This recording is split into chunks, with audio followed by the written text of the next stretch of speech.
Welcome to the Impatient Entrepreneur Podcast, a show where we hear from entrepreneurs and business owners who are chomping at the bit to make their mark on the world. I'm your host, Lauren Quidar-Cockrell. Now, let's hurry up and get to the good stuff. Hi, friends. Welcome back. Looking forward to chatting today with Liz Jones with Jones Realty Group out of Southern California. Liz, welcome to the show. Thank you so much, Lauren. I really appreciate it. And thanks for being a sport in my crazy day, too. Hey, I'm here for you. I had a few of those myself. And so I'm glad we're finally here, actually, friends. We had to do a little rescheduling on my end. And anyway, we are here. It's a safe space for us busy entrepreneurs. Perhaps you're driving somewhere as you listen to this. Perhaps you're cooking dinner. Wherever we find you today, let's have a chat. Totally. Liz, tell us about tell us about your business. What little background into your entrepreneurial journey as you've gotten to today.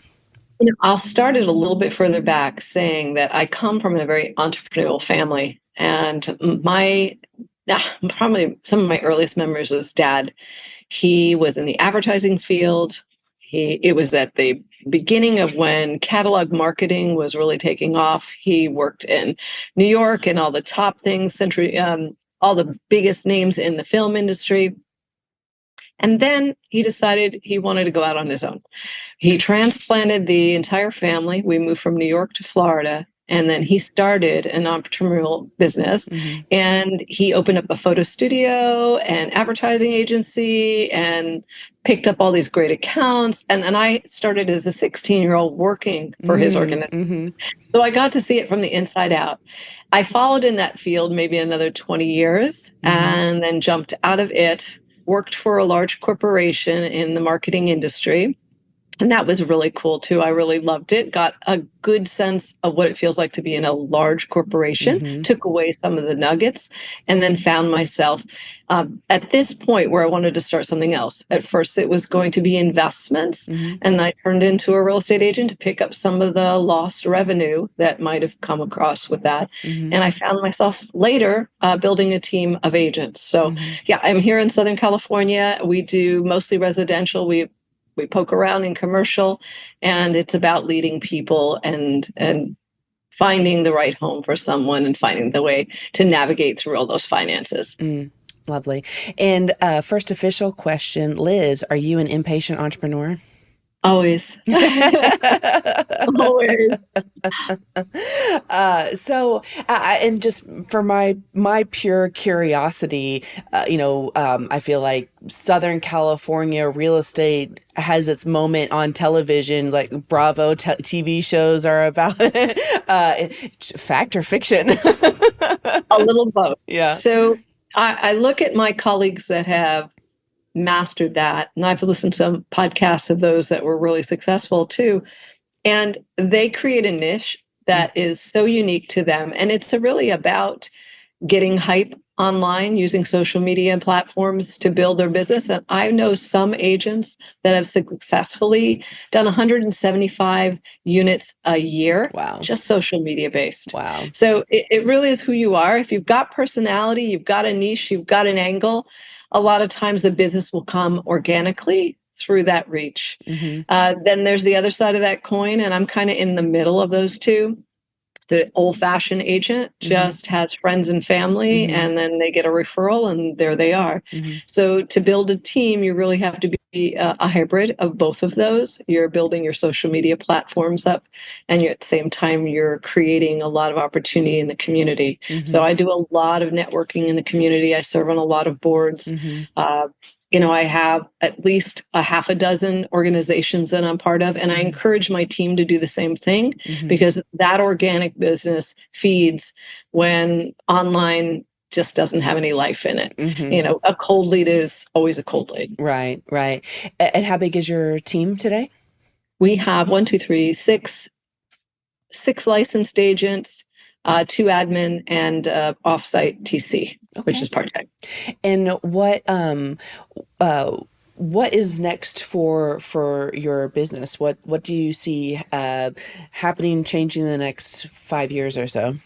Well, that's a two-part question. Mm-hmm. One is in our personal business, and the other is the industry as a whole. Mm-hmm. So I'll take our business first because it's so close to home. Mm-hmm. So we are in that growth mode organically. When you're working in as a real estate agent, you have to actually hang your license with an associate broker or a broker. Mm-hmm. And then you run your business like an entrepreneur. Mm-hmm. You can hang out with other agents, but essentially you are a lone wolf. Mm-hmm. And it gets a little old. So as we see young agents come in, because let's face it, this is a very crowded industry. There's a million agents. I think in our area, there's maybe 16,000 agents in our central area. And if you go to San Diego, I'm told it's 25,000. Wow. So everybody knows three of them, right? Yeah. And there's 12 of them in the room. So how do you stand out when you have such a low value point before you even start a conversation? And so that's by creating something unique or offering something more.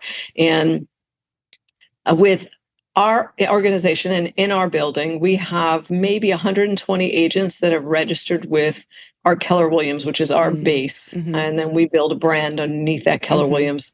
That's how we do our business. And in this case, there are many agents that are floundering. They've been at it 5-6 months. They're starving. And that's really, if you decide this is your full-time gig and you pour all your heart and soul, it's a long shot to see any business before 4 months. And so you got 4 months of dry, and then you have one off, and then you're so excited about that one transaction you have that you forget to do all the things you're doing for the first 4 months. And that's typical for every agent. So how do you get out of that crazy and you start to partner with people that have teams?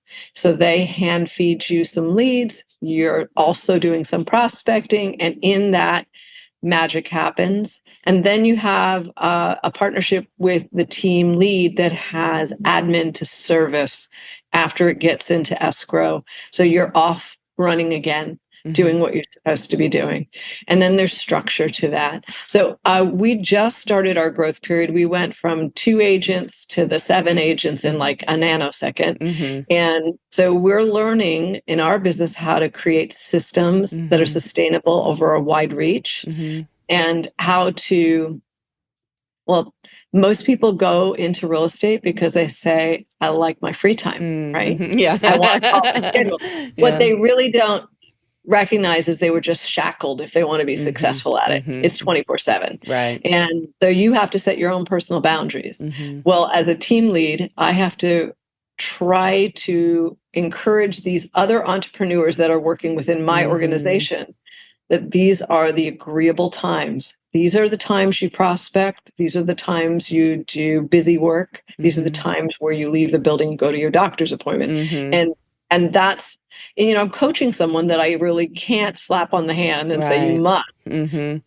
So that's muscle building. And, sometimes it works and sometimes it doesn't. Sometimes a great fit. And for my own team, I've got an incredible group of people that support me, and they are detailed to the hilt. So they are incredible about creating systems and refining our databases and the best use to how to squeeze everything out of it that it's capable of, and how to cross-train these individuals how to do this. And we have our standards, our cultural standards in our team. So that is what we expect if someone wants to be part of the team and stay part of the team. And, we're there to encourage and help, but also it's a business and we have to treat it that way. So that's the next growth, is how do we dwarf into a bigger product, and how does it scale? And how do we remain profitable? Because the more you do, it's typical, there might be a less profitability because we are spending more in order to get more business, to generate more leads. And so we look for that profitability mark. With the industry, and my projection is we'll be replaced within 5 to 7 years. We see it in everything right now. We had a wave during COVID that really woke me up. And so I know this. And so we had Open Door and Redfin, and they post signs outside of a house. They wish to get your listing for 1%, which is a low fee, right? And then they will capture you on the buyer side and get your 3% on that side. So they're building customer base. And they put up a sign. They say, if you want to see the inside of this house today, go ahead and plug in your information, which they got data capture right there. That's incredible. They give you a 4-digit code. You help yourself through this house. They've got cameras all around. They've staged it because they have in-house staging. You go through. I want to upload an offer for this property, and you're dealing with corporate. So that is coming. It's here. And so that will replace a lot of what we do. Wow. There will be a handful of businesses that survive because they're boutiques. I know I'm working on a project right now, and the little gal that owns this house lives in Idaho, and she hasn't been back to this house in 2.5 years after she lost her husband. And she didn't want to deal with anything here. She's not capable at this point of dealing with it. So we've created packing for her. So we've got individuals packing up boxes. We arranged a moving company. We're shipping back her cars. We're repairing that bad plumbing that went through. We've got window washers, landscapers. And this is all before we can get it to market. And Redfin's not going to do that. Okay.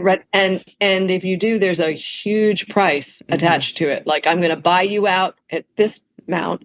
I'm going to do the work, and then I'm going to sell it for this, and it's all my profit. Right. And that's the model that's out there. That was the Zillow model before it crashed. So, and that's a good model too. That's a trend in the industry. So we'll see that happening. Who knows whether or not we'll have a flat fee in the future. There's been so much jabber about the commissions. They really function the same way today. Honestly, they just created a whole lot of noise. They function the same way. But at some point, that gave room to more discussion about it. And so there'll be flat fee.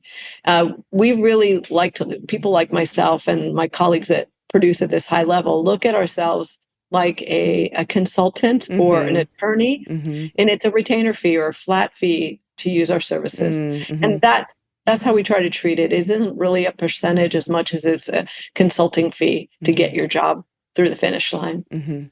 So that's really what I see it happening too. That's fascinating. I've certainly seen some of that, but I hadn't really locked into the displacement of realtors as a field. Absolutely. Wow.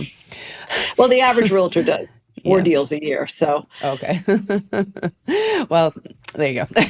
But yeah, I guess, and so you said it and you've alluded to it, but are you, as you are building scale, you're just reinventing your business model now to future proof it? Yes, and we're attempting to do that. There'll always be, let's put it this way, there'll always be a senior that needs a little hand holding. Sure.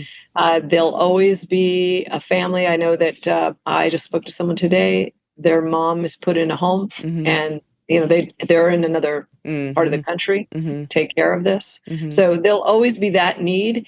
And I believe it will weed out all the part-timers, and it will be left with the boutiques that can handle these things, because there won't be enough profitability in for the part-timers. Gotcha. Yeah, little white glove, service-based, more than representation. Yeah. Okay. Wow.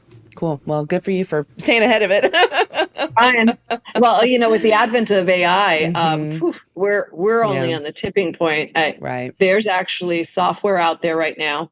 If I want to participate, I can take my entire database, which right now is about 4,800 names. I can throw it into the AI, and they will do robocalling. Well, it's more people robocalling, and then also chatbot feedback the information back to me. So I don't even have to hire a staff to do that. Wow. It's all done free of charge because they're using your data. So if I'm willing to give up the data, free services for that. Right. Yeah, that is a high cost, though. Truly, it's scary. Yes. I've been spending a fair amount of time diving into AI and trying to future-proof my PR firm as well. And it's interesting. I'm kind of wondering, well, okay, if there's no jobs left for anybody. What are we gonna do? What are we gonna do? No one will have any money to buy anything the robots are selling No, us. it's not like we're going to be sipping on the beach, you know? Yeah. Oh boy. Well, okay. Well, let's lift us up a little bit here. How do you how do you fuel yourself as a leader? Do you like to read different books about your industry and leadership? Do you listen to podcasts? Tell us how you take care of yourself to make sure that you are staying on top of things and leading your team. That's a great question. So I think I'm a growth fanatic. Mm-hmm. So I have at any given time 3 to 4 books Mm-hmm. going. Mm-hmm. I have my spiritual growth Mm-hmm. time alone with Mm-hmm. my Lord. I work out every morning. I do Pilates every single morning, and I'm hopeful to add some gym work on top of that. Mm-hmm. As far as what drives me or where the energy comes from, it's seeing other people thrive. Mm-hmm. So as I see a win on my team, I get energy from Mm-hmm. that. I just get tremendous energy from that. Mm-hmm. Uh, I am always signing up for a coaching program somewhere. Mm-hmm. Mm-hmm. I did 3 years of a high level coaching, and we're talking a high level. It's $38,000 a year in Mm-hmm. coaching, Mm-hmm. and so that was in my business to get my business right, get my systems right, to get how to treat people correctly. Mm-hmm. And so that was great. I've just completed a heroic training course. Mm-hmm. And so my coach serves to train an individual how to be their most heroic self Mm-hmm. and bring out the best in themselves, which ultimately serve others at the Mm-hmm. highest level. So Fascinating. that was really fun. Mm-hmm. My next venture is hopefully headed to Florida for a women's, it's kind of a mix between business and spiritual retreat. Mm-hmm. So we're excited about that. But all those things give Yeah. me the energy. And of course, I have a grandmother, so I actually Oh. have a lot of energy coming from them. Yes, grandchildren. Are there any books that have made a particular impact on you that you love to recommend to others? There's a lot of great ones, but two that I'm reading right now, I've got Ray Dalio's Principles, Mm-hmm. and he's a hedge fund leader, manager, and Mm-hmm. he's talking about his life lessons, some of his failures, some of his successes.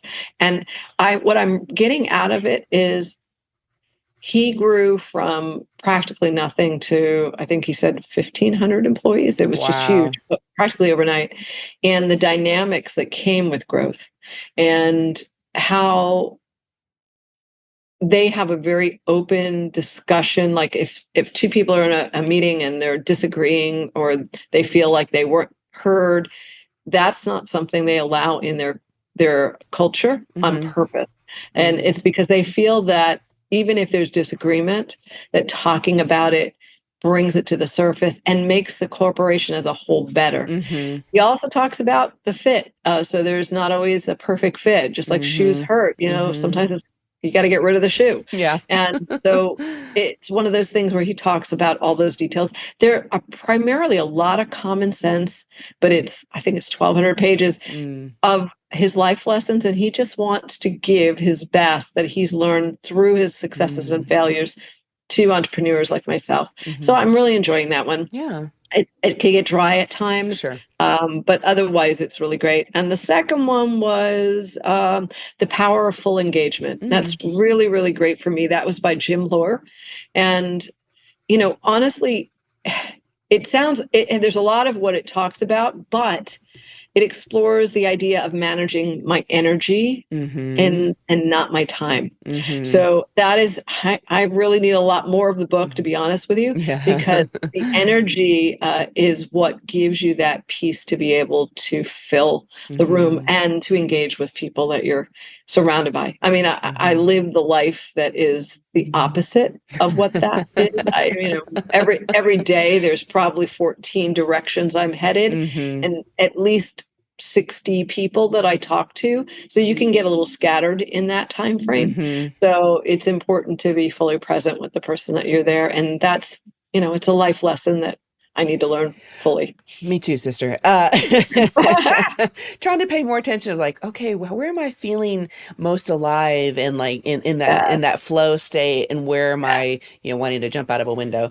Yes. Um, Totally. a couple of curiosity questions for you. One, how much of your time are you devoting to being the leader, actively running the business and leading your team versus being a producer? Are So you? in the Yeah. business versus working on the Mm-hmm. business, Yeah. not enough.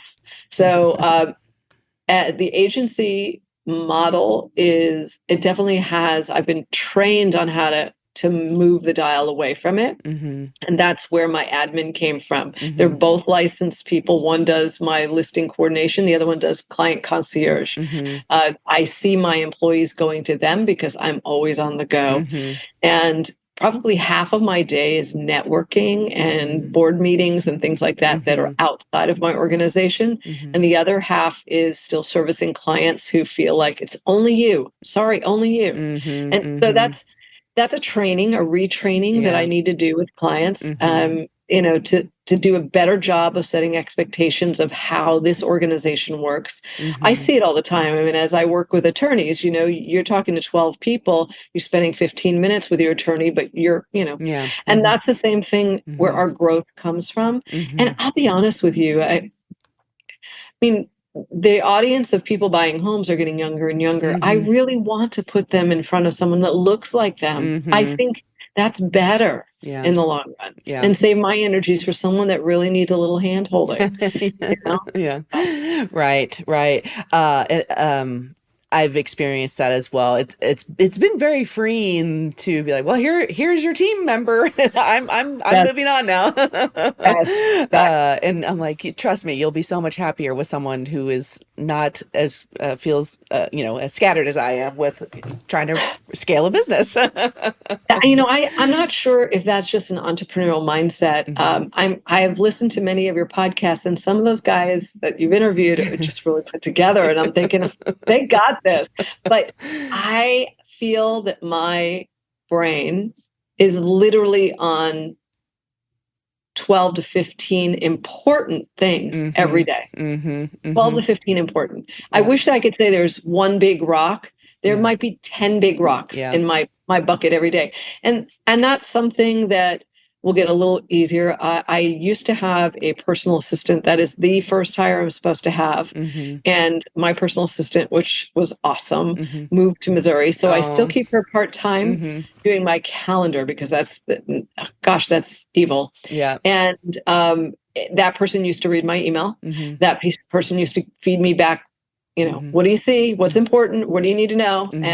And respond to it. Hmm. And I think that's probably my next hire again. Hmm. Hmm. So I miss her full time in my business. Yeah. Part time just doesn't cut it. Yeah. And in my line of work, having a showing assistant, which I'm grooming right now, Hmm. to be in the car with me, Hmm. maybe even be in the car next to us. Hmm. And then I just get there, I shake the client's hand, I'm saying, you're in good hands, this is Hmm. Manny, blah, blah, blah, and boom, Yeah. go. That gives me back my time Hmm. because realistically, to work on the business requires, a good hour to 2 hours a week Hmm. Hmm. to improve the systems. Right, right. You've got some deep thinking ahead of you. Indeed. It, and then, a lot of the leaders I talk to, their staff, their W-2s, or maybe they're a mix of 1099s and Yep. W-2s or whatever.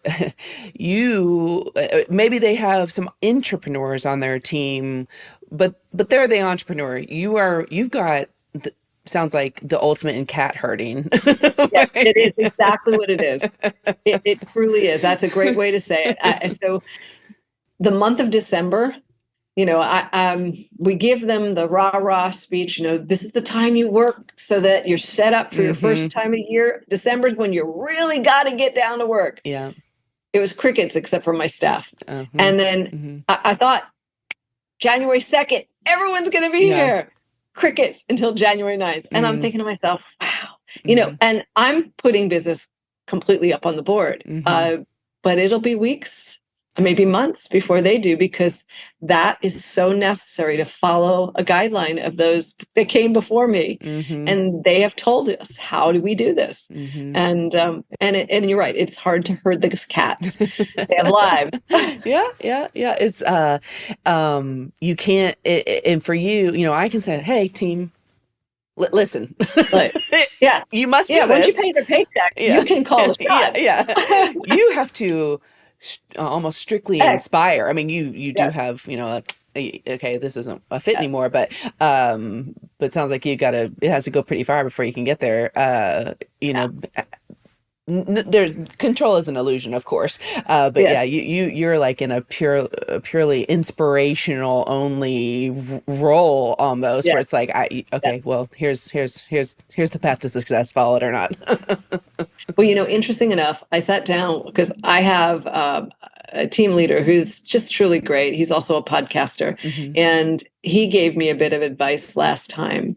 And he said, look, you can be a brokerage just like we are, Hmm. just invite people to come Hmm. in, or you can be a team where it's a privilege to be on that team. Hmm. Hmm. And in such, set up those cultural standards and Hmm. have everybody buy into those cultural standards, and then hold each other accountable to those standards. So Hmm. you work 5 days a week, you work 6 days a week, you do Hmm. 2 open houses every weekend, you make 60 calls every day. Hmm. What do those look like? You Hmm. close 12 deals or more a year. Yeah. And then when somebody fails to meet those cultural standards, you sit down with that person, you say, okay, what's going on? Hmm. Why aren't we able? Everybody else is able to get this, but why aren't you? Hmm. And what do we need to do to get you to this cultural standard? Is this just not a good fit for you? Hmm. Are you just Hmm. not an everydayer? Yeah. So and that's where we are in our business, is understanding that, and developing that as a team, and having complete buy-in. Yeah. I think, well, everyone should have cultural standards for sure. And Right. I like how you've positioned that. Okay. So let's switch gears for a moment. Okay. What's something that's happened in your entrepreneurial journey where you're rocking and rolling and then suddenly the rug gets pulled out from underneath you and you Mhm. think, oh my God, I Yeah. do not know if we're going to survive this. Yeah. But ultimately, what you thought was going to be the worst thing that could ever happen to you turned out to be one of the best things that could ever happen to you. Makes sense. A divorce was that. Mm. So I was working with my business partner in my advertising business, Mm-hmm. and uh, precursor to that is that we were maybe 12 employees. We're building catalogs for clients like Home Depot, Mm. a Home Shopping Network. Mm. Uh, it's like a CVS kind of lookalike Mm-hmm. back on the East Coast. But things were good. Mm-hmm. My husband at the time was selling. He's incredible salesman. He could sell Mm-hmm. snow to an Eskimo. And I was production. I was over all the production. And we had a constant flow of work, and it was just overwhelming at times because he would just keep bringing it on, and we couldn't expand fast enough. We couldn't produce with the deadlines we needed. And ultimately, I broke down in that. I mean, we tried, I took some time off. I tried giving number two on my team the role. She quit within 3 weeks. So it Mm. was just, we were not able to handle, and sales didn't understand that Mm-hmm. we needed to pull back. Mm-hmm. And so ultimately, we ended up closing that business. Mm. And through our divorce, we closed that business. Mm-hmm. And I was devastated because my identity was Yeah. linked with that. I was young mom, Mm-hmm. with two kids, Mm. going off on my own, and had no clue what to do. Mm-hmm. But I knew I didn't want to do what I was doing anymore. Mm-hmm. And I was led, and I could say it because my faith. Mm-hmm. I was led to move to California, 3,000 miles, leaving my family apart, to go Mm-hmm. jump into a corporation of about 75 people here that was a Mm-hmm. Christian organization. Mm. And I felt renewal. Mm-hmm. I felt protection. I felt excited. I was able to contribute at a very high level. I had a 9 to 5. Mm-hmm. I mean, and ultimately it filled me back up. I Mm-hmm. met some good people. I learned some great principles from working in a larger company.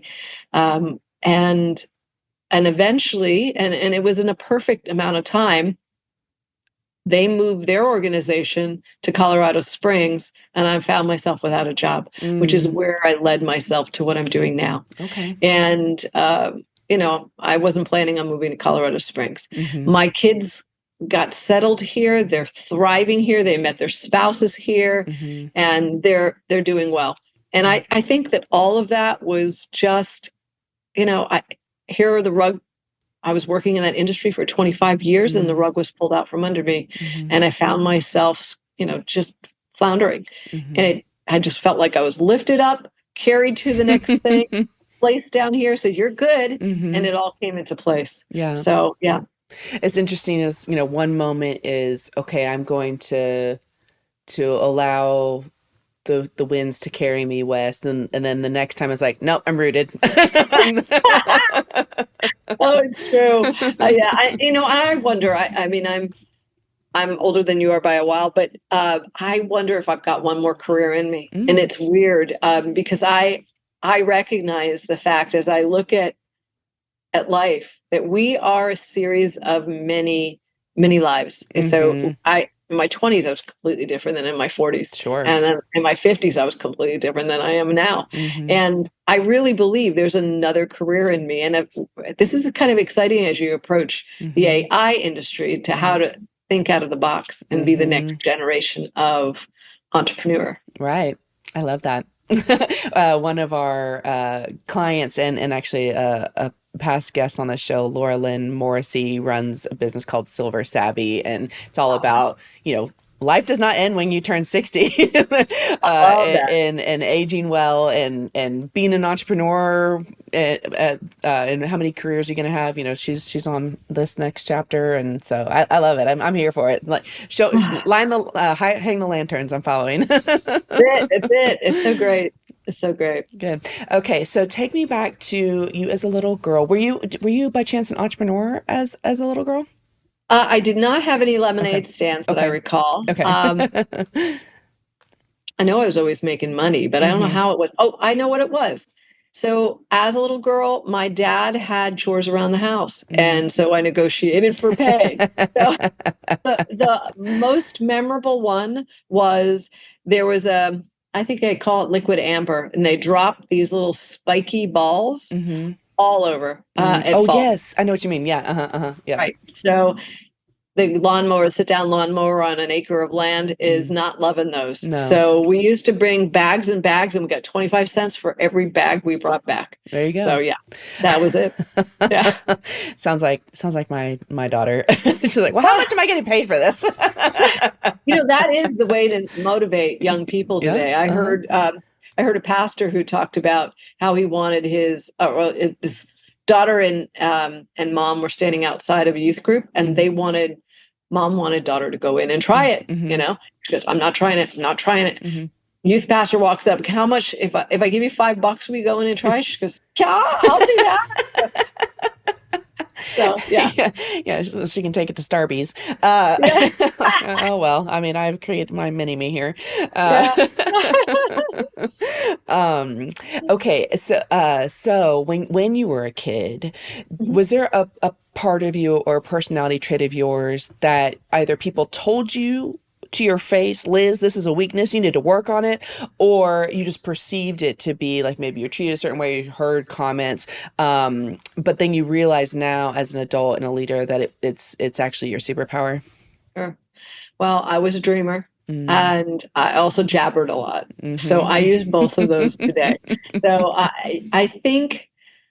I think I resemble my dad a little bit more than my mom. Even though I Mm. look like my mom, I Mm-hmm. think I have a lot of my dad in me. He was Mm-hmm. an ultimate optimist, Mm-hmm. and there's always a way. I can Mm-hmm. get this done. I can do this. Mm. And I have the same in me. Yeah. And I use it in my business every single day. When someone says it's not happening, I'll say, wait, wait, wait, let's take a look at it from this angle. And that's how we get things done Yeah. here. And yeah, it turned out to be an incredible gift. Mm-hmm. My dad was also the true creative, and that's where I Mm-hmm. got the flightiness. Mm-hmm. And that ended up being another tool that I use in my toolbox ultimately, for Yeah. sure. Well, I mean, allows you to balance all the balls you have in the air, I'm sure.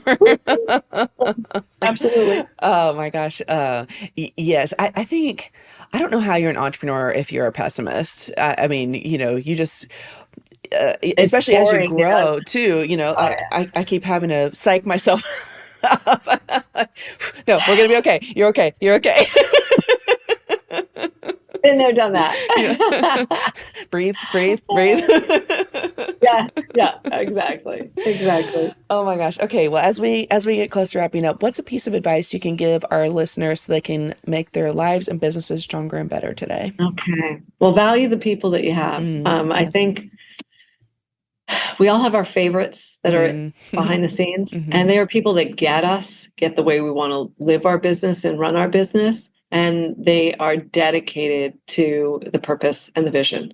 And those people need to be saluted more often. Mm. I really believe that. I know that I, as an entrepreneur, get so busy that my one word answers on our Slack channels or text messages come up so abruptly that I have to back up and Mm. say, thank you.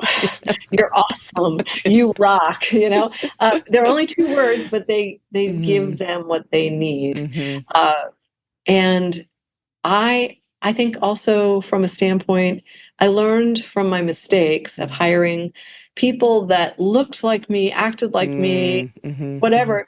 They conflicted with me Hmm. because I didn't need two me's in the Right. organization, but I Hmm. gravitated to another me. Hmm. So I was told to start looking at it and I use a DISC profile that Hmm. I gave everyone a DISC profile. So I understand the best form to communicate with that person. I Hmm. also understand if you've ever seen them, they're like a wheel. Hmm. And so if you are a high D, high I, you might be somewhere over here. Hmm. And then the person that supports you should be the complete opposite. Hmm. All your weaknesses, they should fill those voids. Hmm. And I had peace in my business when I found the right people that fit Hmm. that group. And then when I want to hire for sales, there are certain characteristics that a salesperson needs Hmm. to have. Hmm. And there are certain characteristics that my systems lady and concierge needs to have. Hmm. And those all would come out in those profiles. Hmm. And it's not to say I don't love the person sitting in front of me, but are they a good fit for what's lacking in my business Hmm. and what will help my business go to the next level? Hmm. And do they have the excitement and encouragement and desire to grow with a small organization? Hmm. Because there's a lot of young people, and it's about upward mobility. Hmm. So I need to be thinking when I hire them, what's the next rung on the ladder for them here? Hmm. How do I give them a career versus a job? How do I help them transition from the young couple that wants to have a child one day and can't buy a house because they're stuck at this level of pay? How Hmm. do I train them, mentor them to go to the next level so they can be thriving? And Hmm. am I okay with the fact that if they do thrive, they may leave? Yeah. And then who's on the bench that I'm training to fill the seat of the person that's been here quite a few years that may be Hmm. tired of doing that role? Right. Right. But these are all things that I think are incredibly good. I was always told that keep your employees happy and well fed in the place where you work, because if they're Hmm. hungry, they're leaving and Yeah. you lose precious time. If Hmm. you've got snacks and food and everything for them, if Hmm. you make their work environment pleasant Hmm. and comfortable, they're not going to want to leave. Right. Oh, well, they'll leave, but Yeah. they're not going to leave for long periods of time. Right. Hmm. And often you get more productivity. Hmm. And then I know it's difficult for everyone with work from home. A lot of Hmm. people still want to do it. Yeah. I'm seeing a reverse of that from corporations Right. and entrepreneurs like myself. I It works, but if I'm paying somebody 15 hours a week part time in Michigan or Missouri or wherever, I like to think they're doing all those 15 hours, but are they? I don't know. Hmm. The Hmm. proof is in the pudding and what gets done, Right. right? Right. So I enjoy the energy of bringing people into the Hmm. office and the Sure. energy we each get off of each other. And Hmm. I think that's good for your organization. Yeah. As long as you don't have any sour apples, it's good Right. for your. Exactly. All right. Well, Liz, great advice. Wonderful to be here with you today. Thank you for all you're doing for your team and your community and for everyone around you. So thank you. Lauren, thank you so much for bringing light to all these entrepreneurial businesses. And I appreciate it. I really enjoy your podcast. And thank you for hosting me today. Thank you. Thanks for listening to The Impatient Entrepreneur. Love the podcast? Be sure to share it with a friend or colleague and give us a 5-star review. You can also chat with us on Instagram or Facebook at The Impatient Entrepreneur Pod. Want to star on a feature episode? Head over to the impatiententrepreneur.pod.com to inquire. Thank you to the team at Quidar & Co. for believing in me and bringing this podcast to life. And thank you to Carson Childers for mixing and editing this episode. I can't wait to see you next time.